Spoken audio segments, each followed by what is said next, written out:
After spitting on the man's eyes, Jesus asks him, "Do you see anything?" The man replies, "I see people, but they look like trees walking about." Mark 8. 23-24. Laying his hands on the man's eyes, Jesus restores his sight. He then sends home the man who can now see clearly, instructing him not to enter into the village. Next, Jesus and his disciples travel northward to the region of Caesarea Philippi. It is a long ascent, covering about 25 miles. The village is at an elevation of 1,150 feet above sea level, with snow-capped Mount Hermon rising to the northeast. The trip probably takes a couple of days. At one point along the way, Jesus goes off to pray alone. Only about 9 or 10 months remain before his death, and Jesus is concerned about his disciples. Many have recently left off following him, and others apparently are confused or disappointed. They may be wondering why he rejected the people's efforts to make him king, or why he would not provide a sign to show unquestionably who he really is. When the disciples come to where he is praying, Jesus asks, "Who are men saying the Son of Man is?" They reply, "Some say John the Baptist, others Elijah, and still others Jeremiah or one of the prophets." Yes, people think that Jesus may actually be one of those men raised from the dead. To draw out their thinking, Jesus asks his disciples, "You, though, who do you say I am?"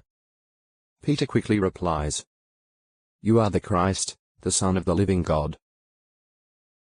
Matthew 16. 13-16.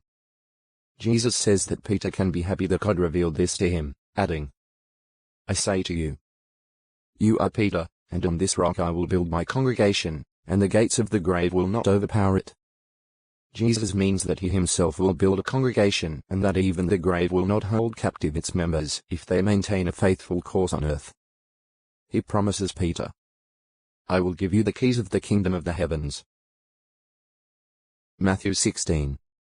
18-19. Jesus does not give Peter first place among the apostles, nor does Jesus make him the foundation of the congregation. Jesus himself is the rock upon which his congregation will be built. 1 Corinthians 3. 11. Ephesians 2.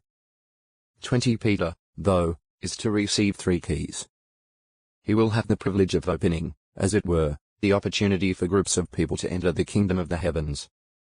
Who is the Son of Man? Matthew 16. 13-27. Mark 8. 22-38. Luke 9. 18-26. 142. Peter would use the first key at Pentecost 33 CE, showing repentant Jews and proselytes what they must do to be saved. He would use the second to open to believing Samaritans the opportunity to enter God's kingdom.